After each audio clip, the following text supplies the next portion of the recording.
हिंदुस्तान की हुकूमत शायद आपकी अपना रही, ये मैं मानता हूँ। बेइज्जत किया नवाज शरीफ ने। नवाज शरीफ को शिरस्त में ही वफा नहीं है। इस वक्त मुस्लिम लीग नून जिससे हमारा ताल्लुक था उसको हम खैरबाद कह चुके हैं। आने वाले आम इंतखाबात में हम जियाला वजीर आला मुंतखब करके दिखाएंगे। बिलावल उन लोगों के पास जा रहे हैं जिन लोगों की जो है वो जमानतें जब्त हुई है।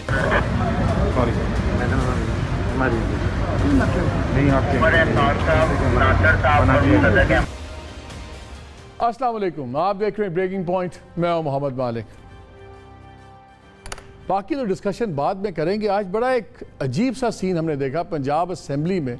फिरदौस आशिक अवान साहिबा आई और वो उनके ओथ के लिए जो बरियार जीते हैं सियालकोट में, और उनको वहाँ पे रोक लिया गया। तो मुझे वो वाक़या याद आ गया। जिस धीमे अंदाज से वो बात कर रही थी तो मुझे एक और वाक़या भी याद आ गया जब वो एक बाज़ार में फिर रही थी सियालकोट में, और उन्होंने जो एक असिस्टेंट कमिश्नर के साथ किया था। तो उस वक्त इक़्तिदार में थी, उस वक्त रवैया कुछ और था, और जो आज है वो रवैया और है। I just want to say कि बदलता आसमां रंग कैसे कैसे, लेकिन हमें सोचना चाहिए जब हम पार में हों। एनीवे वो भी अभी हम आपको दिखा देंगे। लेकिन असल ख़बरें दो तीन हैं। एक बड़ी कंट्रोवर्सी चल पड़ी, कंट्रोवर्सी तो नहीं, बहस चल पड़ी हुई है। जो सनाउल्लाह ज़हरी साहब ने ज्वाइन किया है, अब्दुल कादिर बलोच ने ज्वाइन किया है पीपल्स पार्टी। तो सवाल उठने शुरू हो गए हैं कि पहले 3 से 13 आज़ाद कश्मीर में, फिर गिलगित बल्तिस्तान में सीट काउंट बढ़ा, अब बलूचिस्तान के अंदर फिर पीपल्स पार्टी को स्ट्रॉन्ग किया जा रहा है। क्या ये कोई एक थर्ड पार्टी तो नहीं बन रही, कोई एक ऑप्शन तो नहीं बनाया जा रहा एज अ सेकंड ऑप्शन, क्योंकि PMLN तो ऑप्शन नज़र नहीं आ रही। दूसरी जो उस पर बड़ी बहस चल रही है, जो नवाज शरीफ साहब का वीज़ा अभी एक्सटेंशन रिफ्यूज़ हो गई है। मेरे कुछ उनके ख़ानदानी ज़राए से भी बात हो रही थी, कुछ लोगों से, आपसे मैं ख़बर भी शेयर कर लूँ। वहाँ पर इतनी ज़्यादा फ़िक्र नज़र नहीं आ रही। मेरी लंदन में 2 लोगों से बात हुई तो मुझे उन्होंने कहा कि जी आप लोगों को ज़्यादा फ़िक्र है, हमें तो कोई फ़िक्र नहीं है। अभी तो ये ट्रिब्यूनल में जाएगा, अगर वो बहुत जल्दी करेंगे महीने में फ़ैसला होगा, महीने के बाद देखेंगे मजिस्ट्रेट की कोर्ट है, फिर मजिस्ट्रेट से फ़ैसला होगा, तो फिर अगर हमारे ख़िलाफ़ जाएगा तो हम हाई कोर्ट में चले जाएंगे, और अगर वहाँ की हाई कोर्ट में भी हमारे ख़िलाफ़ फ़ैसला हुआ तो फिर सुप्रीम कोर्ट तो है। तो मैंने कहा अगर सुप्रीम कोर्ट का फ़ैसला भी आपके ख़िलाफ़ हो गया तो क्या करेंगे? उन्होंने कहा उसके बाद कतर भी है, सऊदी अरेबिया भी है। अब होता है या नहीं होता, लेकिन नज़र ही आ रहा है तो उनका आने का इरादा नहीं है। इन तमाम चीज़ों में बात करेंगे। और साथ ही जो झगड़ा आपस में चल गया है PMLN के अंदर, शाहिद खाकान अब्बासी ने क्रिटिसाइज़ किया अपना शहबाज शरीफ साहब पे, राना तनवीर साहब ने उड़ा के रख दिया शाहिद खाकान अब्बासी साहब को। उस पर भी देखेंगे कि बयानियों की जंग अब बिल्कुल नीचे सेकंड थर्ड टियर पे भी आ गई है। वहाँ पे क्या होगा? प्रोग्राम के पहले हिस्से में हमें ज्वाइन कर रहे हैं मोहम्मद ज़ुबैर साहब, फॉर्मर गवर्नर सिंध और spokesperson for Maryam Nawaz and Mian Nawaz Sharif, Faisal Vawda साहब, सेनेटर, फॉर्मर फेडरल मिनिस्टर। और प्रोग्राम के सेकंड हिस्से में मैं बात करूँगा कादिर बलोच साहब से, जनरल साहब से, और यकीन मानिए वो बड़ी ही इंटरेस्टिंग बातें होंगी, वो भी हिस्सा आपने ज़रूर देखना है। पहले तो मैं ज़रा वाडा साहब आपसे शुरू करता हूँ। आपने सबसे पहले ख़बर चलाई थी ट्विटर पे भी, और हम दोस्तों को भी शेयर की कि मियाँ साहब का वीज़ा रिफ्यूज़ हो रहा है। लेकिन लंदन में तो ठंड प्रोग्राम है, दे आर नॉट वरिड, वो तो सुकून में है कि साल 1.5 साल। और वहाँ से मुझे ये भी कहा गया, आप यकीन माने 2022 में जब तक फ़ैसला नहीं होता ना कि आर्मी की अगली क़यादत कौन सी आएगी और उसके बाद हमारा क्या फ्यूचर होगा, तब तक मियाँ साहब वापस नहीं आ रहे। बहुत शुक्रिया मालिक साहब। देखिए मालिक साहब, आना, ठंड प्रोग्राम होना, वो तो एक सेकेंडरी डिबेट है। जो सबसे प्राइमरी और इम्पॉर्टेंट है कि जिस आदमी को नवाज शरीफ को इस मुल्क ने 3 दफ़ा वज़ीर आज़म बनाया, वो पनाह मांग रहा है, वो अपील में जा रहा है एक दूसरे मुल्क की, और ये शर्मिंदगी, बेशर्मी, बेहिसी और बेइज्जती उसकी तो हो नहीं रही, हो उस मुल्क की रही है, उस झंडे की हो रही है जिसके दाब और वजह की वजह से वो जाना जाता है। अगर आप इस बेइज्जती प्रोग्राम को सिर्फ हाईलाइट करें और डिस्कस करें तो ये मौत है एक पॉलिटिशियन के लिए। अल्ताफ हुसैन और नवाज शरीफ में फ़र्क क्या है? दोनों पनाह मांग के भाग रहे, क्या किसी मुल्क के एसेट बन रहे या बनेंगे। लेकिन एक former prime minister of Pakistan, बहुत बड़ा लीडर, जिनके स्पोक्स पर्सन ज़ुबैर साहब हैं, जो इस खबर पे मुझे कह रहे थे कि आप इनकी बातों में भरोसा कर रहे हैं। जिस स्पोक्स पर्सन को नहीं पता उसके लीडर के साथ क्या हो रहा है, उस पार्टी और उस लीडर की बेइज्जती, बेहिसी, शर्मिंदगी को अगर आप डिस्कस करें तो मौत से भी बदतर है वो। इससे बड़ी सजा किसी आदमी को हो नहीं सकती कि आप चोरी झूठ बोल के बीमारी का बहाना करके भागे रहे। एक झूठा बॉन्ड आपके भाई जो वजीर आला रह चुके थे शहबाज शरीफ, कोर्टों ने आपको इश्तिहारी किया, मफरूर किया। उसके बाद आपकी पार्टी में किसी को नहीं पता, शहबाज शरीफ को भी नहीं पता कि भाई का वीज़ा डिक्लाइन कर गया, रिजेक्ट कर गया, कैंसिल हो गया है और वो अपील में जा रहे हैं। ये कितनी शर्मिंदगी की छोटी और घटिया बात है। ये तो एक कारकुन नहीं बर्दाश्त कर सकता, ये तो लीडर कहलाते हैं। और फिर खूबसूरती ये है कि मोहम्मद जुबैर साहब जैसे लोग जो टीवी पे आके उस दिन कह रहे हैं कि फैसल वाउडा की बात आप सुन रहे, जिसको अपने लीडर का नहीं पता, वो लोगों से जुबैर साहब से पूछ लेते हैं मुल्क की सियासत के बारे में। जुबैर साहब, ये भी जुबैर साहब, इस बारी तो फैसल वावडा ठीक हो गए और वो कहते हैं किस बेइज्जती प्रोग्राम में पड़ गए आप लोग। इस बारी नहीं sir, every time I stand corrected sir, every time. यार मैं ऐसे प्रोग्राम नहीं करूंगा, मैं उठ जाऊंगा अभी, फौरन उठ जाऊंगा। जुबैर सुनाओ आप, मालिक, अगर आप you can't manage this program, I'll manage, don't worry, वो अपनी clarification. No, I will get up. No, you promise me first. जब वो अपनी बारी होगी वो बात करेंगे, मैं सुनूंगा। फैसल आपने नहीं बोलना, वो सुनेंगे। अगर आप ये प्रॉमिस नहीं कर सकते, I am not hungry on for air वादा हो गया जुबैर, on air वादा हो गया। Faisal when you want to say something please raise your hand। आप वादा करें ना, उनसे भी वादा करवाएं। चले मेरा वादा हो गया जुबैर, उनको कहें कि मिनिस्ट्री, चले जुबैर मेरा वादा हो गया, बताएं। मिनिस्ट्री नहीं मिलेगी, चले बताएं। इतनी बढ़ के मार के भी मिनिस्ट्री नहीं मिलेगी, पहली बात। दूसरी बात यह है कि ये जिसका फैसल वाडा रेफरेंस दे रहे हैं, उस प्रोग्राम में एक मिनिस्टर थे मेरे साथ, ठीक है। As the breaking news was coming in, तो मैंने कहा कि मिनिस्टर साहब अपने ऑफिशियल सोर्सेज से अगर कंफर्म नहीं कर रहे हैं तो फैसल वाडा को कैसे पता चल रहा है भाई? It's a very normal question, इसमें कोई अनहोनी बात तो नहीं है। या तो ये अभी बता दें कि इनके पास कौन से ठीक है होगी, ये बता रहे थे जिनकी इनके हुकूमत वक्त को नहीं पता था। मुझे जुबैर साहब, इन्होंने कहा कि शर्मिंदगी मुल्क की नहीं, पहले मैं ये खत्म कर लूं। जी जी। दूसरी बात इन्होंने कहा कि ये मुल्क की शर्मिंदगी है। मुल्क की शर्मिंदगी है तो मुल्क को ठीक करें ना। अगर 2 नंबर काम करेंगे, अगर जुडिशरी में इस किस्म के, जिसमें अब मैं याद दिला दूं फैसल वाडा को, जिस फैसले की वजह से वो लंदन में बैठे हुए हैं ना, उसमें सुप्रीम कोर्ट ने कहा था कि हमारे सर शर्म से झुक गए। उस केस के हवाले से, उस जज के हवाले से जिसमें मियां मोहम्मद नवाज शरीफ को सजा सुनाई थी, उस जजमेंट के हवाले से बात कर रहे थे, कंडक्ट के हवाले से। सुप्रीम कोर्ट ने कहा कि हमारे सर शर्म से झुक गए। आप उनका फैसला सुन लेना जिसमें जज साहब को निकाला था और छुट्टी दे दी गई थी, उसकी सजा भुगत रहे हैं मियां नवाज शरीफ। तो बजाय कि उस मुल्क को ठीक करें, बजाय कि आप फैसिज्म को ख़त्म करें, बजाय कि आप सहाफ़ियों को उठाना बंद करें, बजाय कि आप पिछलों का जवाब दें कि जो आपने उठाए थे मतीउल्लाह जान और इस किस्म के लोगों को असद तूर वगैरह पर हमले करवाते हैं, बजाय कि कुछ शर्मिंदगी हो, you are proud to make this a fascist state. और फिर आप ये डिमांड कर रहे हैं जहाँ कोई इंसाफ नहीं है, जहाँ कोई हमारे लिए इंसाफ नहीं है। एक चीज बताइए, उसके लिए बजाय कि उसको ठीक करें, कह रहे कि जी मुल्क को शर्मिंदा कर रहे हैं, मुल्क को ठीक करें ना पहले। एक चीज़ बताएं, नवाज शरीफ साहब और आप लोगों का स्टांस है कि हमने सिर्फ मेडिकल के ऊपर अपने इलाज की हद तक वहाँ रुकना है।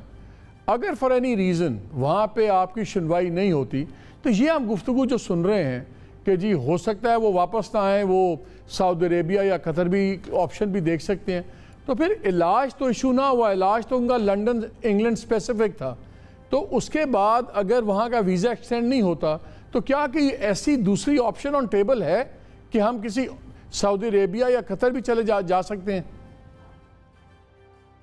पहले तो हम जाहिर सी बात है उम्मीद करेंगे कि जी यहाँ जो भी यहाँ हो रहा है इनके साथ, मियां नवाज शरीफ के साथ, वो जो इंसाफ के तकाज़ों के हवाले से मैं हमेशा बात करता हूँ, मैं इसमें घबराता नहीं हूँ, ना छुपाने की कोशिश करता हूँ कि अगर इंसाफ के तकाज़े पूरे यहाँ हो रहे होते तो I would have been the first person to say कि जी मियाँ साहब आप वापस आएँ।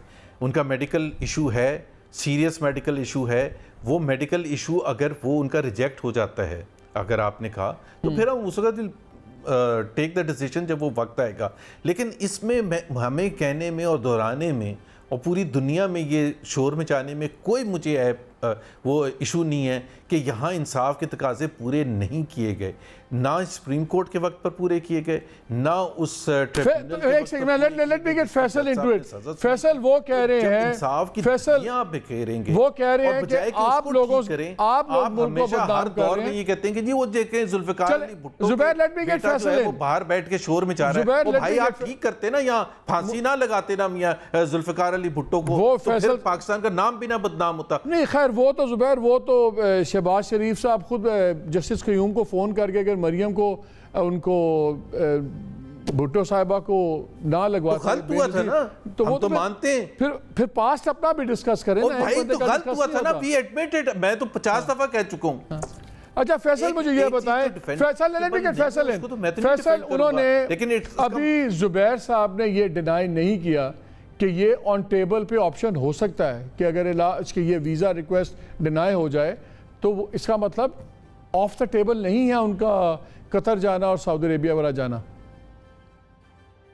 नहीं, मैंने कहा कि हम उस वक्त फैसला करेंगे, अभी कोई मालिक साहब मैं तीन प्लीज इनको चुप करा दें, इनकी बारी खत्म हो गई है, इनकी बारी खत्म हो गई, इनको चुप करा दें। आप बोले। देखिए मालिक साहब, मैं आपको एक छोटा सा 10 सेकंड्स का 3 हिस्सों में जवाब देता हूं।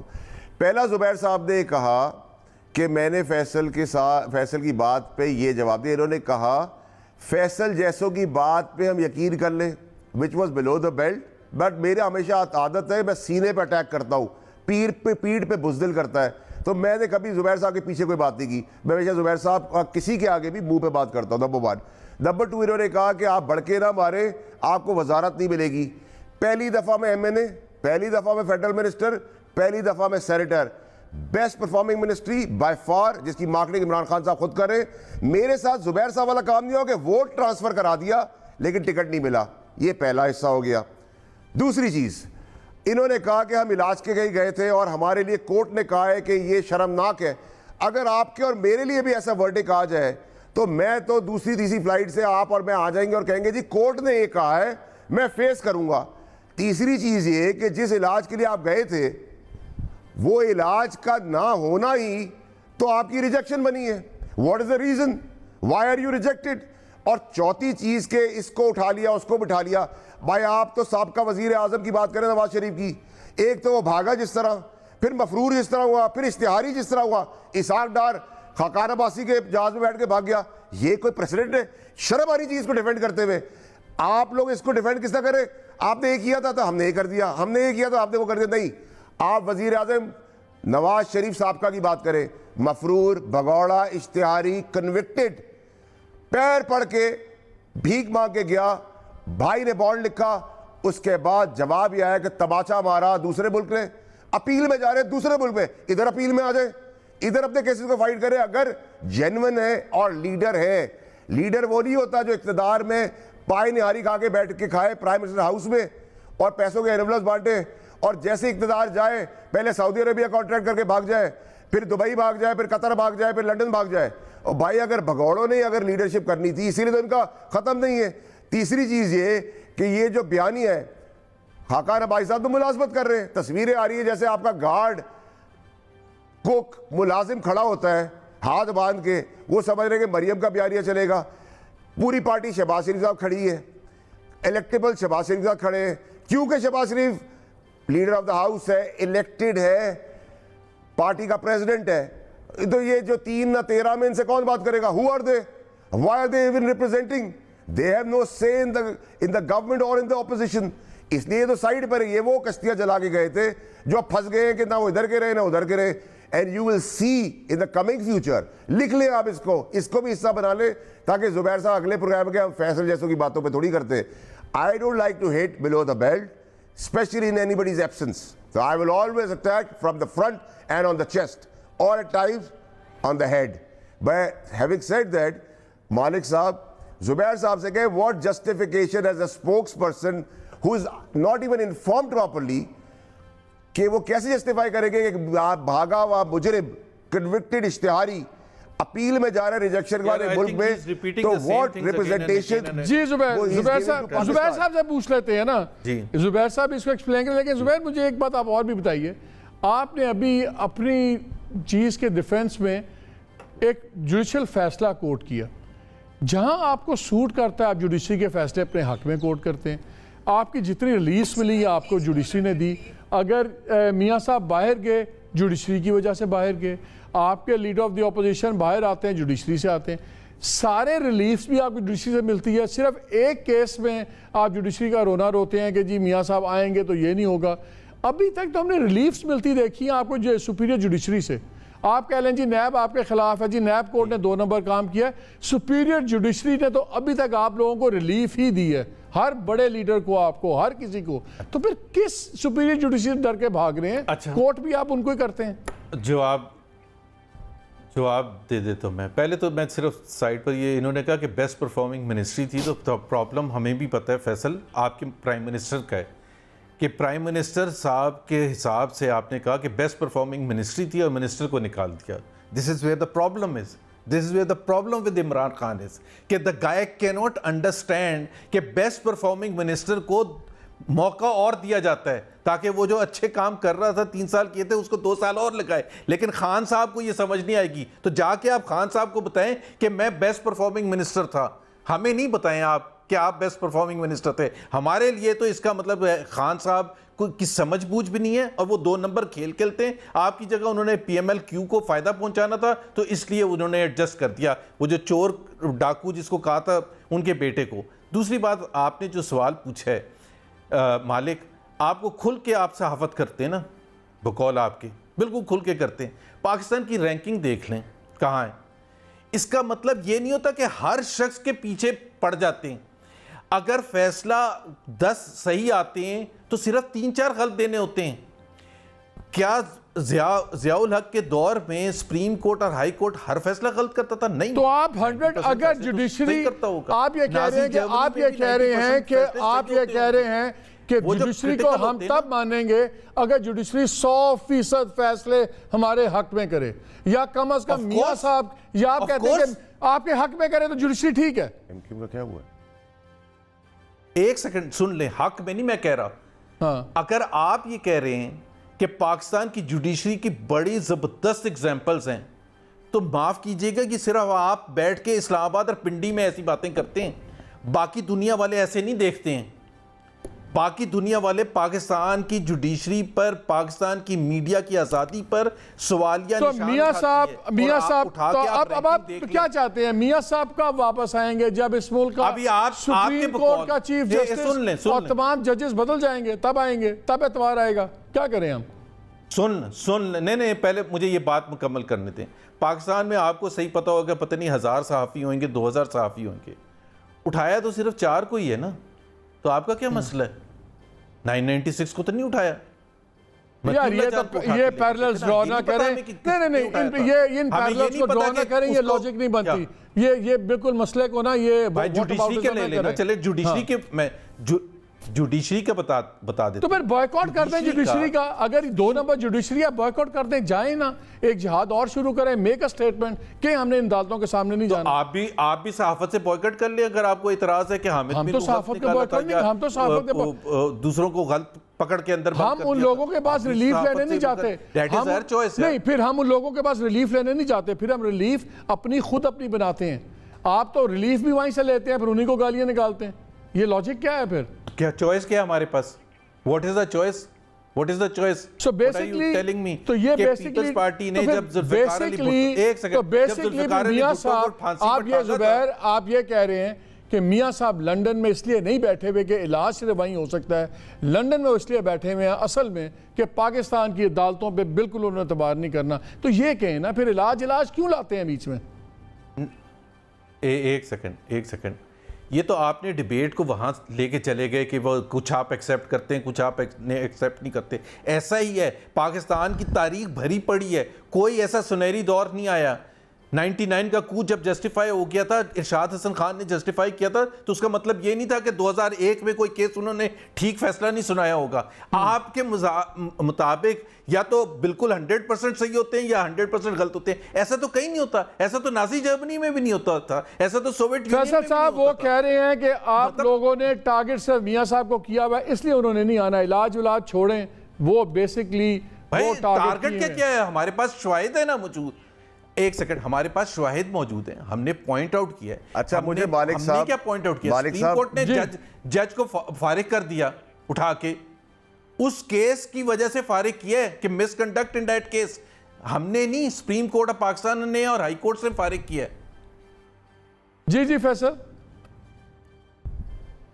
अच्छा मालिक साहब देखिए, ये तो बड़ा अच्छा इन्होंने बात कर दी। अगर सुप्रीम कोर्ट कह रहा है इनके मुताबिक कि गलत फैसला किया, गलत कंडक्ट किया, उसको हटा दिया उस जज को, तो फिर सुप्रीम कोर्ट को तो आपकी स्टोरी पता है, फिर सुप्रीम कोर्ट के आगे आके पेश हो जाए, फिर तो आपको प्रॉब्लम नहीं होनी चाहिए, नंबर एक। या फिर हम आपको जस्टिस कयूम जैसा जज ला देते, इसको फोन पे ऑर्डर कर दे और सैफुर रहमान को बिठा देते नैब के अंदर, जो ऑर्डर कर दे आपकी मर्जी से। ये तो नहीं हो सकता कि आप जावलक की तरह, जिलानी की तरह, जस्टिस कयूम की तरह और सैफुर रहमान की तरह सब चीज़ें सर इस 21वीं सदी में 2021 में नहीं मिल सकती जुबैर साहब, नंबर एक। नंबर दो, ये आपका वापस रिपीट कर रहा हूँ, आपका मानना है सुप्रीम कोर्ट ने कहा, मैंने नहीं पढ़ा लेकिन मैं मान लेता हूँ, तो फिर सुप्रीम कोर्ट के आगे हाजिर हो जाए। तीसरी चीज़ ये है कि आपकी इत्तला के लिए सर, आप तो डसे हुए शहबाज शरीफ कैंप से, क्योंकि आपको सेनेटर का टिकट प्रॉमिस करके, आपका वोट ट्रांसफर करके आपको टिकट नहीं दिया। मुझे इमरान खान ने निकाला नहीं है, I resign before contesting senate election. और आज भी वजीर आजम मुझे कहते हैं कि तुम टेबल के उस तरफ खड़े हो जाओ, या मेरा विजन कहता है कि तुम वजारत में ना रहो, सदारत में आ जाओ, ना आओ, मैं उसका शुक्रगुजार रहूंगा। वजारतों के लिए क्या आपने भड़के, आपने कहा फैसल भड़के मारे वजारतों के लिए, तो आपने इतनी जो भड़के मारी थी, तो मैं सेनेट का टिकट भी नहीं मिला, सेनेटशिप भी नहीं मिली। एंड मोस्ट इंपॉर्टेंट थिंग, अगर मैंने कहा मिनिस्टर नहीं, मेरी ministry by far best performing ministry है, $26 बिलियन के प्रोजेक्ट एग्जीक्यूट किए, ₹1 का करप्शन का चार्ज नहीं है। इससे ज्यादा अल्लाह ताला से मैं मांग नहीं सकता। And still I am a sitting senator for next couple of years, who knows.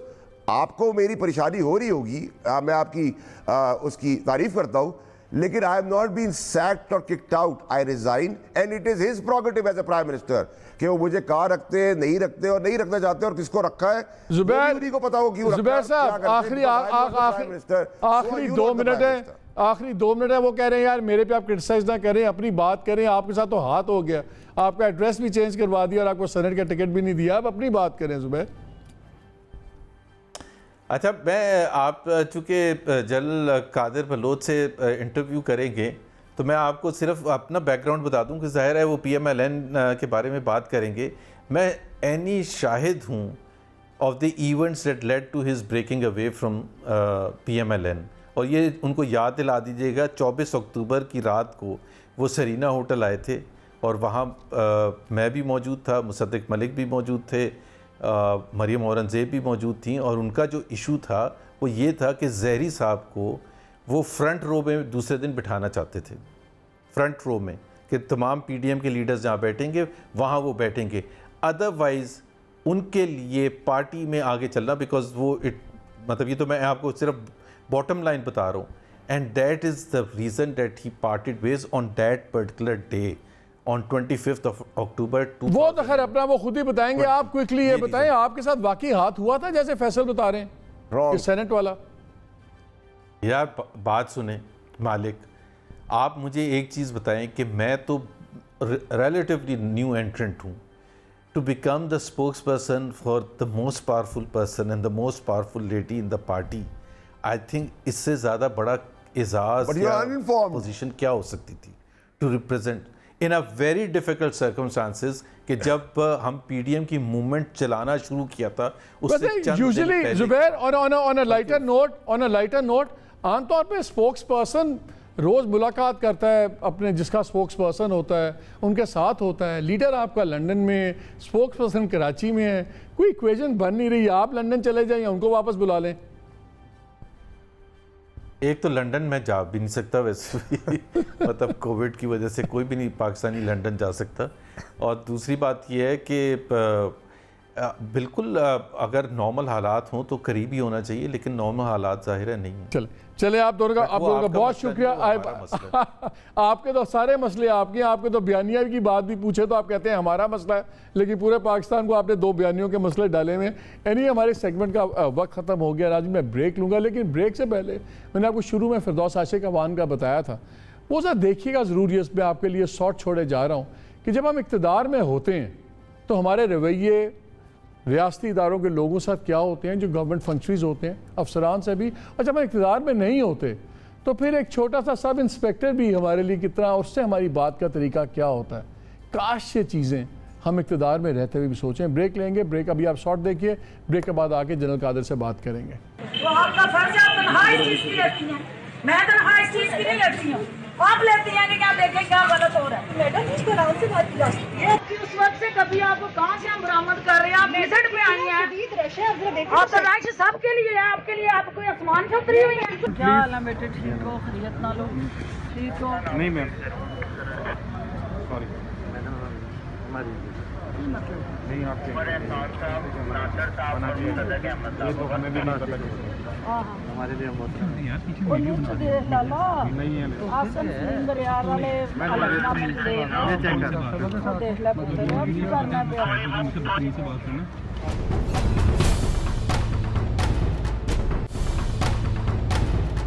Ji welcome back to the show. इस हिस्से में हम बात करेंगे lieutenant general retired Abdul Qadir Baloch साहब से। इन्होंने और नवाब सनाउल्लाह ज़हरी ने, जैसे हम जानते हैं यस्टरडे इन्होंने ज्वाइन कर लिया पाकिस्तान पीपल्स पार्टी को। बलूचिस्तान की पॉलिटिक्स नंबर्स के लिहाज से शायद बहुत कम उसकी एक वेटेज हो, लेकिन उसकी डेवलपमेंट्स पूरे मुल्क की सियासत पे बहुत एक ख़ास इम्पैक्ट होता है। ये हमेशा से सिक्योरिटी का हसास एरिया है। यहाँ पे जो डेवलपमेंट्स होती हैं ये कभी भी हसास इदारों के या इस्टेब्लिशमेंट की इन्वॉल्वमेंट के बगैर कभी भी नहीं होती, चाहे गवर्नमेंट्स बन रही हों, चाहे गवर्नमेंट टूट रही हों या फ्यूचर लाइंस बन रहे हों। बलोच जब एक सरदार और एक जनरल एक पार्टी ज्वाइन करते हैं तो उसमें कोई खासियत होती है, ये बिल्कुल इर्रेलेवेंट लोग नहीं होते। और ख़ास तौर पे जनरल बलोच जो थे, ये जब मार्शल लॉ लगा मुशर्रफ साहब का, ये यहाँ पे मार्शल लॉ एडमिनिस्ट्रेटर है, फिर यहीं पे एक गवर्नर भी बने, यहीं पे ये कोर कमांडर भी थे, तो इनका बहुत गहरी नज़र है इस पे और इनके लिंकेजेस भी हैं, सब कुछ है। इनका झगड़ा हुआ था जब PDM का जलसा हो रहा था कोयटा में, तो ये चाह रहे थे कि उसमें सनाउल्लाह ज़हरी साहब भी प्रोमिनेंटली सामने आएँ, बैठें और शिरकत करें। तो वहाँ पे अख्तर मेंगल साहब, जिनको सपोर्ट थी मरीम नवाज़ ग्रुप की, वो चाहते थे कि इनको बिल्कुल कोई इंपॉर्टेंस दी जाए, अगरचे नवाब सनाउल्लाह ज़हरी उस पार्टी के सदर भी थे सूबे के। उस पर वो इशूज़ बन गए, इज़्ज़त बेइज़्ज़ती का मामला बन गया और इन लोगों ने छोड़ दिया। हमने उसके कुछ हफ्तों बाद स्टोरी ब्रेक की और जिसमें हमने बताया कि ये फ़ैसला कर लिया है जनरल साहब ने और नवाब सनाउल्लाह ज़हरी ने कि पीपल्स पार्टी ज्वाइन करेंगे। ये बड़ा अचानक समझ नहीं आ रही थी कि रूलिंग पार्टी क्यों नहीं करेंगे। बहरहाल बाप था, PTI थी। फिर हमें पता लगा मीटिंग्स भी कुछ हुई, हमने वो भी उस ज़माने में इनसे पूछा था, जिसका उन्होंने कोई जवाब नहीं दिया। अब 10-11 माह के बाद, ये नवंबर की बात है जब मैंने शो किया था, अब अगस्त के अंदर हम देख रहे हैं कि वही हुआ जो हमें उस वक्त पता लगा था। सो क्लियरली एक पैटर्न है। आज हम जनरल साहब से यही बातें करेंगे, समझने की कोशिश करेंगे कि एक फ़ैसला जो हमारे तई शायद 10 माह पहले हो गया हुआ था, अब अनाउंस करने की वजह क्या है और वाई पीपल्स पार्टी, और क्या हमें एक पैटर्न नज़र आ रहा है। पहले गिलगित बल्तिस्तान में पीपल्स पार्टी की सीट बनी, फिर हमने आज़ाद कश्मीर में देखा, फिर हम देख रहे हैं सदर्न पंजाब में भी इन्वॉल्वमेंट है। बहुत से एंगल्स हैं, इन तमाम पे बात करेंगे। हमें ज्वाइन करें लेफ्टिनेंट जनरल अब्दुल कादिर बलोच साहब। अस्सलाम वालेकुम। वालेकुम सलाम मालिक साहब। ठीक ठाक। अच्छा, सबसे पहले तो मैं आपसे तो वो तब आप लोगों ने एक स्टर क्रिएट कर दिया, बलूचिस्तान में ज्वाइन कर दिया पीपल्स पार्टी, लेकिन मैं आपसे शेयर करना चाह रहा हूँ एक टुकड़ा। आपको याद है 8 नवंबर 2020 को आपने मेरे प्रोग्राम में आए थे और 25 अक्टूबर को तो आपका झगड़ा हुआ सारा, और उसके कुछ ही दिनों बाद आज जब मेरे प्रोग्राम में आए तो मैंने आपसे एक सवाल किया था, वो ज़रा जनरल साहब सुन लें। अगर आप पीपल्स पार्टी पे भी जा रहे हैं तो वो भी PDM का हिस्सा है और अभी तक PDM का बयानिया नवाज शरीफ के साथ ही वो मिलके चल रहे हैं, तो फिर एक किश्ती से उतर के आप उसी दूसरी किश्ती में बैठ जाएंगे जबकि सारा वो एक ही जंगी बेड़ा है, तो फिर फ़र्क क्या हुआ? मालिक भाई, आपको किसने बताया कि हम पीपल्स पार्टी में शामिल हो रहे हैं, शामिल हो गए हैं? ये तो भी देखी जानी है। इस वक्त हमने आपकी इस्लामाबाद में एक मुलाकात हुई है की तरफ से पीपल पार्टी की तरफ से हमें अप्रोच किया गया, इसमें कोई शक नहीं है। जरदारी साहब ने भी अप्रोच किया है। बिलावल साहब का पैगाम जो यहाँ की लोकल लीडरशिप हमारे पास ले आया था, हमने उनको कहा है कि हम इसके ऊपर गौर करेंगे, देखेंगे, और जब वो फैसला हो जाएगा तब ये क्वेश्चन आप करें। मैंने कहा कि पीपल्स पार्टी में से यहाँ जो लोकल लीडर है यहाँ पर बलूचिस्तान के प्रेसिडेंट पीपल्स पार्टी का है, वो मेरे पास आए थे अपना एक डेलीगेशन लेके। सो जनरल साहब, एक जर्नैल एक सरदार, ये दोनों किसी आम आदमी के कहने पे तो कोई पार्टी वार्टी ज्वाइन नहीं करेंगे। तो फिर हमने जो सुना अक्टूबर 2020 में, तो वो सच ही निकल रहा है क्या? ये कोई खास रीज़न है पीपल्स पार्टी ज्वाइन करने का? मालिक भाई, कोई ख़ास रीज़न कहना न कहना में अजीब सी बात लगती है। अगर आपने सियासत करना है तो सियासत के लिए इस बात की ज़रूरत होती है कि आप किसी सियासी जमात का हिस्सा बने, पहली बात। दूसरी बात यह है कि मेरा एक ऐसे अदारे से ताल्लुक़ रहा है जिसका मरकज़ से बड़ा क्लोज़ कनेक्शन है, बल्कि मरकज़ और वो लाज़िम व मलज़ूम है एक दूसरे से। तो लिहाजा अगर मैंने सियासत करना है और करना था तो मेरे लिए वो पार्टियाँ प्रेफरेबल हो जाती जिन्होंने मरकज़ रिलेटेड सियासत करना है। और मरकज़ रिलेटेड पॉलिटिकल पार्टीज़ इस वक्त हमारे मुल्क में जो नॉर्मल पॉलिटिकल पार्टीज़ हैं, आम जो जिनको जमहूरिया जो whatever name that you want to give them, वो पीटीआई है, मुस्लिम लीग नून है और पीपल्स पार्टी है, और जमीयत उलमा इस्लाम है, जमात इस्लामी वगैरह, वो मजहबी जमायतें एक तरफ, बाकी 3 जमायतें हैं जो इस वक्त मुल्क में हैं। हमारे दरमियान में हमारे सामने जो चॉइस था, ये तीन ये जो पीपल्स पार्टी, मुस्लिम लीग नून या पीटीआई में से किसी एक पार्टी को ज्वाइन करना। मुस्लिम लीग नून से हमने अपनी राहें जुदा की। आपको मैंने पहले बताया कि वजूहात क्या थे। दोबारा अगर आप सुनना चाहें तो दोबारा मैं दोहराना चाहूँगा। और इसको यहाँ पर छोड़ते हुए दूसरी पार्टी है वो जो इस वक्त हुकूमत में है, पीटीआई और चेंज की पार्टी, और बड़े बड़े नाम वाली पार्टी, बड़े बड़े वादों वाली पार्टी, बड़े बड़े तब्दीलियाँ लाने वाली और चीज़ों में ज़मीन आसमान के कला में मिलाने वाली बातें, उनमें से कोई चीज़ ज़मीन पर हकीकी तौर पर साबित नहीं हुआ। और वो टोटली इस वक्त शिकार है महंगाई और बेरोज़गारी के। और महंगाई और बेरोज़गारी का इतना ज़बरदस्त चक्की है जिसमें लोग ऐसे पिस रहे हैं कि उनकी चीखें निकल गई हैं, हड्डियाँ उनकी जो है ना अभी मेरे ख्याल में गलने वाली हैं। तो और अलावा इसके ये पार्टी बदकिस्मती यह है कि अंदर से टूट फूट का शिकार है और रोज़ाना इसमें तब्दीलियाँ आ रही हैं और टीम वर्क वो नहीं क्रिएट कर सके। तो आपके ख्याल में वायबल ऑप्शन से पीपल्स पार्टी बचता है। लेकिन 2 चीज़ों का जनरल साहब मुझे काइंडली बताइएगा। एक तासुर बन रहा है कि शायद पीपल्स पार्टी को एक फोर्स के तौर पर उभारा जा रहा है। हमने आज़ाद कश्मीर के इलेक्शन में देखा 3 से 13 सीटें हो गई। अब हम देख रहे हैं सदर्न पंजाब के अंदर बड़ी एक्टिविटी हुई है। अब बलोचिस्तान के अंदर, जैसे आपने कहा कि आपका ताल्लुक़ भी रहा है और वफाक से बड़ा ज़रूरी होता है सब कुछ, तो आपके जाने इसको ज्वाइन करने में कुछ और जाविये भी देखे जा रहे हैं। क्या ये हुस्न इत्तेफाक है कि आपने जब PMLN छोड़ी तो आपका एक ये एतराज़ भी था कि जो उनका बयानिया जो सा है बहुत ज़्यादा सख्त और एक्सट्रीमिस्ट हो गया हुआ है फ़ौज के बारे में और इस किस्म की जो बातें थी, और पीपल्स पार्टी भी उस बयानिए से दूर है। तो ये फैक्टर्स भी आपके और कन्विंसिंग आर्गूमेंट्स थे जिन्होंने आपको और क्या कहते हैं कन्विंस किया कि आप इधर ज्वाइन करें? देखिए मालिक भाई, इसका ज़रा मैं कोशिश करूँगा जितना मुख्तसर जवाब दे दूँ, लेकिन थोड़ी बहुत तफसीलात में जाने की रिक्वायरमेंट होती है इसमें। हमारे मुल्क में एक बदकिस्मती है कि जो भी कार्रवाई होनी होती है या जिस डायरेक्शन में चीज़ें जाती हुई नज़र आती हैं तो उसके पीछे हम हमेशा एक कॉन्स्पिरेसी ढूंढने की कोशिश करते हैं। और उसमें बजाय इसके कि लोगों के एंगल को सामने रखते हुए, उनके मसाइल को सामने रखते हुए और उनके मसाइल के हल से रिलेटेड कोई कार्रवाई या सियासी कार्रवाई करने की बजाय हम एक और एंगल भी ढूंढने की कोशिश करते हैं। और वो एंगल है हमारे इस्टेब्लिशमेंट का। इस्टेब्लिशमेंट में तो फ़िलहाल किसी ज़माने में तो इस्टेब्लिशमेंट में फॉरेन सर्विस भी होता था, इंटेलेक्चुअल्स हमारे होते थे, बाहर के लोगों के हमारे डिप्लोमेट्स भी होते थे।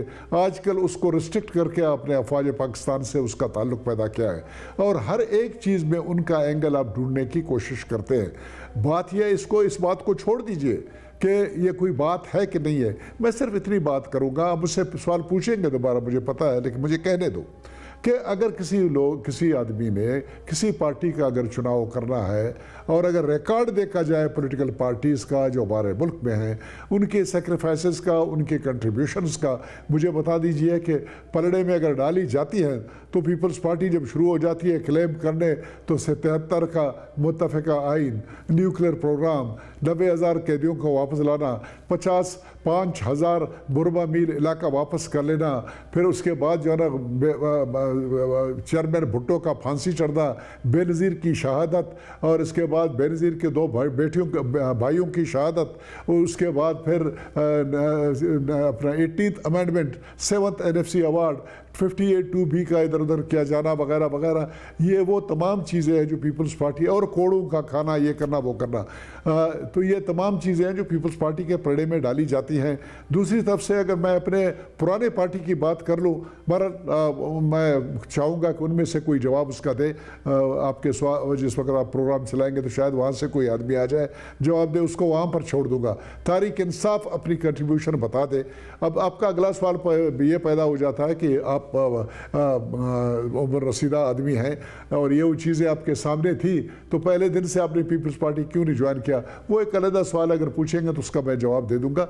लेकिन अगर चॉइस करना है, जी, आपकी बात ठीक है।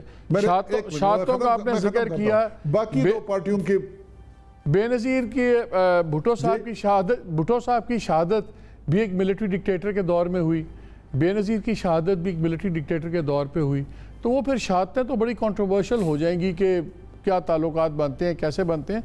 लेकिन मैं ज़रा करंट पे वापस आना चाहूँगा कि आपका बलूचिस्तान पे बहुत गहरी नज़र है। आप इसके मार्शल एडमिनिस्ट्रेटर भी रहे हैं, आप कोर कमांडर भी रहे हैं, आप गवर्नर भी रहे हैं। फिर जब भुट्टो अब बात कर रहे हैं पीपल्स पार्टी की, तो आपको याद होगा कि गवर्नमेंट गिराने में भी पीपल्स पार्टी का हाथ था जब चेंज हुई, और सनाउल्लाह ज़हरी साहब भी जब फारिग हुए, सब कुछ। तो कॉन्ट्रोडिक्शंस तो इस तरफ भी हैं, इसमें कोई शक नहीं है, इसमें कोई शक नहीं है, मैं आपसे एग्री करता हूँ। लेकिन हालात चेंज होते रहते हैं और मुख्तलिफ अवकात में जो ग्राउंड सिचुएशन आ जाती है वहाँ पर लग़ज़िशें आती रही हैं मुख्तलिफ पार्टियों से। मैं कभी भी ये नहीं कहूँगा कि पीपल्स पार्टी आइडियल पार्टी है, उनसे किसी किस्म की कोई गलती नहीं हुई है या उनकी कोई नेगेटिव एक्टिविटी हमारे सियासत से मुतालिक नहीं रही है। लेकिन ओवरऑल अगर देखा जाए तो ओवरऑल ये बेहतरी है। मैं आपको सिर्फ इतना बताना चाहूँगा कि मेरी पुरानी पार्टी में हम लोगों ने 2008 के इलेक्शन में हमारे साथ 22 मेंबर हमारे सूबे में हमारी अपनी पार्टी के PMLN के थे, 5 मेंबर PMLQ वालों ने हमारे साथ इत्तेफाक किया था, और हमारे पार्टी के क़यादत ने उस वक़्त एक ऐसी पार्टी को 8 मेंबर जिसके उस वक़्त थे और उनके ख़वातीन को मिला के 11 बन गए थे या 9 बन गए थे, उनको उन्होंने वज़ारत आला दे दिया और हमें बाहर बिठा दिया अपने पार्टी के ऊपर। जैसा मुझे एक बात बताएं, पार्टी क़यादत को कैसे आपने बड़ी अच्छी पोजीशंस पे सर्व किया हुआ है, कोर कमांडर सर्व किया हुआ है, आपने गवर्नर सर्व किया हुआ है, आपने मार्शल एडमिनिस्ट्रेटर, आप पे कभी भी फाइनेंशियल इरेगुलरिटीज़ का इल्ज़ाम नहीं लगा किसी भी किस्म का। आज आपने आज ऐसी पार्टी ज्वाइन की है कि जिसके सरबराह आसिफ अली जरदारी के ऊपर अरबों रुपए के पैसों के इल्ज़ाम चल रहे हैं, उनका ओमनी ग्रुप का, और बड़े सीरियस किस्म के वो चीज़ें चल रही हैं, नवाज शरीफ पे भी चल रही हैं, बाकियों पे भी चल रही हैं। ये चीज़ आपने कोई सोची 2-4 मिनट के लिए भी कि हम ज्वाइन कर रहे हैं तो ये भी मुझे कल को डिफेंड करना पड़ेगा? क्या डिफेंड करेंगे आप ये सब कुछ भी? मालिक बहुत सोचा इसके ऊपर, इसमें कोई शक नहीं है। लेकिन आपने एक ज़बरदस्त इब्तिदाई आपने बड़े सही लफ्ज़ से क्या आपने कहा, इल्ज़ाम चल रहे हैं अपने जरदारी साहब के ऊपर, इल्ज़ाम की बात की, इल्ज़ाम उसके ऊपर चल रहे हैं। और एक वक्त ऐसे था कि सब तमाम इल्ज़ाम उनके खाते में थे, कोई 13-14 केसेस उनके ऊपर करप्शन के थे, PMLN के दौर के थे, उससे पहले PMLQ के दौर के केसेस भी थे, परवेज़ मुशर्रफ साहब के ज़माने के, और ये कार्रवाई चल रही थी, ट्रायल्स हो रहे थे। उस वक्त मैं कोर कमांडर था, बड़ी बातें सामने आ रही थी, आगे पीछे हो रहे थे, उसको वहाँ पर छोड़ दीजिए। दूसरी तरफ आज उसके पैरेलल में नवाज शरीफ साहब आ गए और उसके भी पीछे जहाँ तक इल्ज़ामात का ताल्लुक है मेरे ख्याल में पढ़ने में एक बराबर है। कोई पता नहीं, अगर PTI को अगर मेरे ख्याल में इख्तियार दिया जाए तो वो अपने पलड़े को मियाँ नवाज शरीफ वाले को ज़रा भारी दिखाएगा। और फिर जब ये दो पार्टियाँ इकट्ठी हो जाती हैं तो फिर वो भी आपके सामने है। PTI के ख़िलाफ़ कभी चीनी की बात होती है, तो कभी आटे की बात हो जाती है, तो कभी गैस की बात, कभी फ़लान की बात, कभी फ़लान की बात। बैड लक, अनफॉर्चुनेट ये हकीकतें हैं। बेहतर यह है कि इनका सबूत सामने आ जाए। जो भी मुतल्लिक आदमी है, मुतल्लिका आदमी है, वो उसको सफ़र करना चाहिए और कार्रवाई करनी चाहिए। और हम कहाँ जाएं, क्या ढूंढें, कौन सी पार्टी ढूंढें जिसकी तरफ आ जाए। तो हम कोशिश ये करेंगे जहाँ पर कम से कम और जहाँ से मेरा तो मद्दा ये है कि अंग्रेजी का एक फिक्र होता है लेसर ऑफ द इवल्स। क्या आप लेसर ऑफ द इवल्स की बुनियाद पर सियासी अलायंसेस बना रहे हैं? मैं अपने समझ के मुताबिक यही सोच रहा हूँ। जो कुछ मेरे पास जो इन्फॉर्मेशन है मैं यही बात कहूँगा। और मैं समझता हूँ कि इस पार्टी में होते हुए बलूचिस्तान रिलेटेड बेहतर एक्टिविटी की जा सकेगी। बलूचिस्तान मसले की शायद हल के हम ज़्यादा करीब पहुँच सकें, ये एक हकीकत है। और इस पार्टी के लिए हालात बहुत मुवाफिक हैं आज की तारीख में, आज के हालात में। बाकी पार्टियां तकरीबन न होने के बराबर हैं। तो मैं समझता हूं कि शायद हम कुछ कर सकते हैं। आप लोगों ने ये इरादे बड़े नेक हैं। नहीं, आई एम श्योर आपकी बड़ी ऑनरेबल जिंदगी रही है, इसमें कोई शक नहीं है। लेकिन ये बताएं कि ये इतना बड़ा फैसला लेने से पहले क्या आपने अपने दोस्तों से, एक्स कुलीग से, प्रेजेंट डिस्पेंसेशन वगैरह से कुछ मशवरा किया पिंडी में, इस्लामाबाद में, कि हम पीपल्स पार्टी ज्वाइन करें तो कैसा होगा? कुछ आपने मशवरे किए? क्योंकि जब अक्टूबर का मैंने प्रोग्राम आपको नवंबर का किया था तो मुझे मैं उसमें की तरफ आप इशारा कर रहे हैं मेरे लिए जी, मैं इसलिए आपको याद करा रहा हूँ कि जब नवंबर, तब आप शक नहीं है, वो तब आपने एक इम्पॉर्टेंट मीटिंग की थी, तब लास्ट टाइम अक्टूबर नवंबर के अंदर 2020 में इस्लामाबाद पिंडी में की थी। तो मैं यही जानना चाह रहा हूँ कि इस दफ़ा भी आपने कोई मीटिंग्स करके फैसला किया कि कोयटा बैठ के फैसला कर लिया? मैं आपको जो देखें, अल्हम्दुलिल्लाह 2-4 बातों के ऊपर मैं बहुत फ़ख्र करता हूँ। सबसे बड़ी बात यह है कि अल्हम्दुलिल्लाह रब पाक का मेरी बातों को सच करे और ज़मीनी हक़ाइक़ में यही बताएंगे कि 1 रुपए की करप्शन मेरे खिलाफ इंशाअल्लाह कभी किसी स्टेज के ऊपर आज की तारीख तक कोई साबित नहीं कर सकता है। दूसरा, मैं झूठ कभी नहीं बोलूँगा। मेरी किसी से मुलाकात उसके बाद नहीं हुई है और आप कहें कि किसी से मुलाकात वगैरह की बात थी, नहीं, नो सर नो।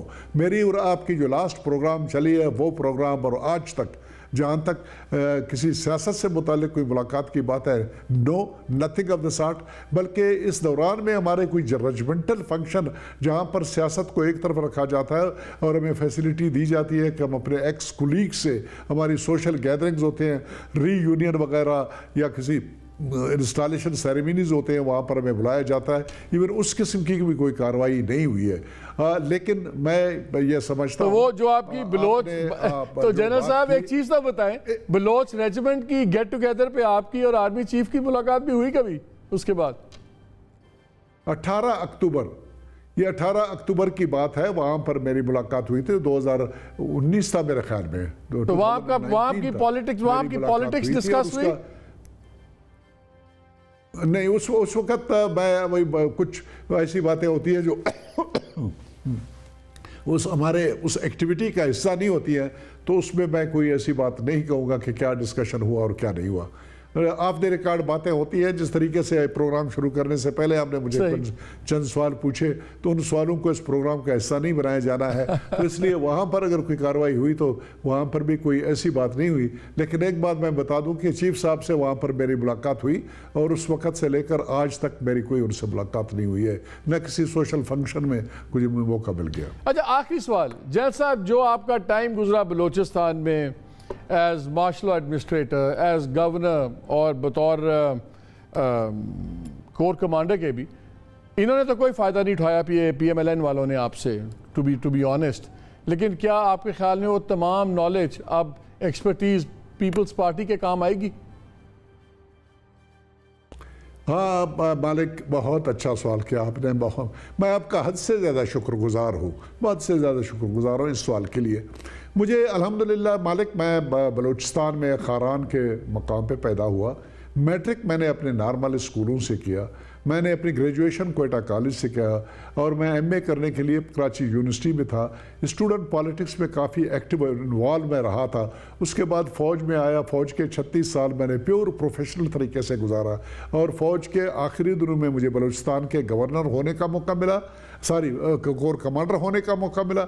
बतौर कोर कमांडर के, बहुत ही पावरफुल कोर कमांडर के तौर पर मुझे काम करने का मौका मिला, क्योंकि ये वो दिन थे जब परवेज़ मुशर्रफ साहब के गैर क्या कहते हैं उसको, ये जमहूरी दौर था 2001 से लेकर 2003 तक। उस वक्त वो चीफ एग्जीक्यूटिव था और अल्हम्दुलिल्लाह काफ़ी एक्सपीरियंस उस दौरान में मुझे मिला।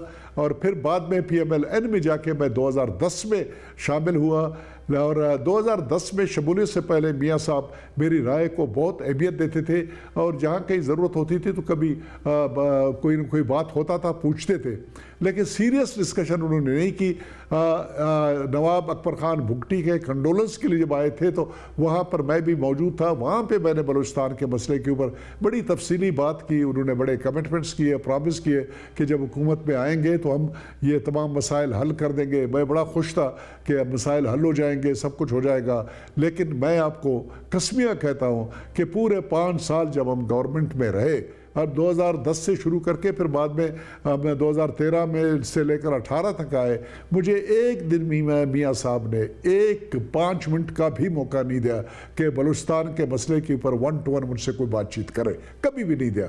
बड़ी मैंने कोशिश की, बड़ी कोशिश की बहुत, कि मैं समझता था कि शायद मेरी राय को वज़ीराई मिले और वो कन्विंस हो जाए और कुछ ऐसी बातें कर ले जिससे मसले के हल के करीब हम पहुंच सके। लेकिन उन्होंने इस बात की ज़रूरत महसूस नहीं की और उसके लिए मैं शायद उसको इल्ज़ाम न दूँ। 2 वजूहत थे उसके। एक ये था कि इनिशिएटिव जिसको था इब्तिदाया, उन्होंने 2013 में जब हम इक़्तिदार में आए तो उन्होंने डॉक्टर मालिक साहब और उसकी पार्टी को सामने लाया और उसको चूँकि वो सियासी आदमी थे वो और मैं एक फ़ौजी आदमी था, तो वो मेरे ख्याल में उन्होंने ये अपनी राय दिमाग में डाला कि अगर कोई इनपुट लिया जाना है तो वो सबसे बेहतर इनपुट उनको दे सकेंगे। इनपुट ली या नहीं ली उसका मेरे पास कोई इन्फॉर्मेशन नहीं है। उसके बाद नेचुरली हमारी एजेंसियाँ होती है, उनकी तरफ से इनपुट आ जाती है, देना चाहिए। प्राइम मिनिस्टर की जिम्मेदारी होती है और प्राइम मिनिस्टर को वैसे तो मेरा क्या मिला क्या नहीं मिला। एक फवाद साहब थे हमारे कोयटा में DC रह चुके थे, वो उनके प्रिंसिपल स्टाफ ऑफिसर थे। अलावा उसके वो AC रहे थे नसीराबाद डिवीजन में हमारे नहरी इलाके में, वो भी बहुत बड़े एक्सपर्ट थे और उनकी शायद उनसे कोई राय लाए वगैरह लेते थे। मुझे कभी उन्होंने इस काबिल नहीं समझा कि एक लफ्ज़ भी बलूचिस्तान के बारे में मुझसे पूछा जाए, मुझसे कहा जाए। वेरी क्विकली, वक्त तो मेरा ख़त्म हो गया है, लेकिन वेरी क्विकली आपने एक बात की बुगटी साहब की कि आपने कहा उस मौके पर मुलाकात हुई जब।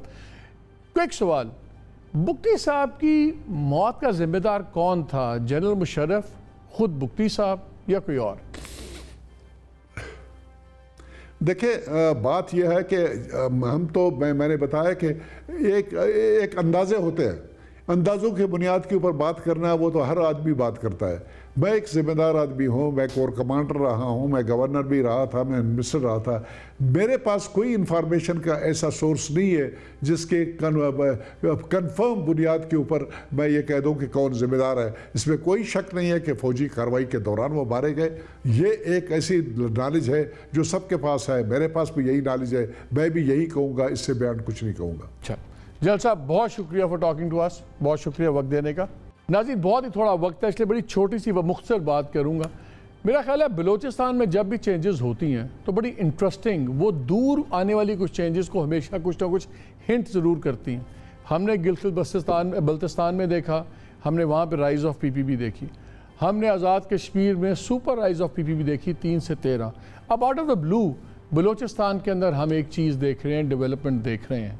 दूसरा हम सदर्न पंजाब के अंदर भी हम एक ब्लॉक फॉर्मेशन देख रहे हैं पीपल्स पार्टी का। तो बड़े इस पर अब बातचीत शुरू हो गई है। क्या एक थर्ड ऑप्शन भी बन रहा है, इमर्ज हो रहा है, या थर्ड बैलेंसिंग फोर्स बन रही है जो इन फ्यूचर किसी तरीके से लूज अलायंस में भी काम कर सके? और क्या इसके साथ अगर आज़ाद ग्रुप भी बनेंगे तो क्या पॉलिटिकल सिनेरियो 2023 में और भी इंटरेस्टिंग हो जाएगा? अभी बहुत दूर की बातें हैं, लेकिन शुरू चीज़ें जब हुई हैं, हमने पास में भी देखा, तो कुछ कॉमनैलिटी, मेथड टू मैडनेस नज़र आ रहा है। ये आप देखते हैं कि आगे जाके होता क्या है। इजाज़त दीजिए, अल्लाह हाफ़िज़।